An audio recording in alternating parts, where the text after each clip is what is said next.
So yun, good morning guys. Breakfast na naman. Time check. Alas 7. Kakain na ako ngayon. Breakfast natin. Pinipilit ko na laging wheat bread yung breakfast ko. Like at least 2 pieces. Ngayon, try naman natin na merong strawberry jam. Nakita ko may sandwich maker kami. Tatry kong gamitin yung pang toast. And titinan ko kung less hassle siya. Kung less hassle, yun yung gagamitin ko in the future video. Tara, gawin na natin.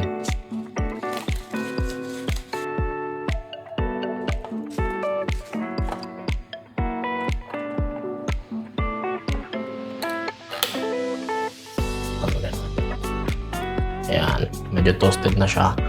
Ang natin ngayon, babalik rin natin para ma-toast din natin yung kabila. Ganito, gagawin ko lang siyang inside out. Kumbaga, ang na-toast kasi dyan is yung dalawang outer. So, gagawin ko lang is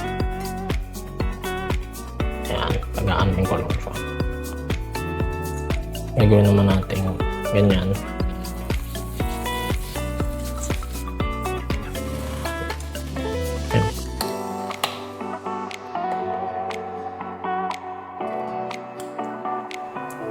Gusto kasi natin, meron naman siyang side na yan. Super toasted talaga. Tara, lagyan natin ng strawberry jam. So, ayan. Meron kami, strawberry jam. Pero konti lang. Hindi natin kailangan ng marami. Para lang magkaroon siya ng asa sa taas. Ayan.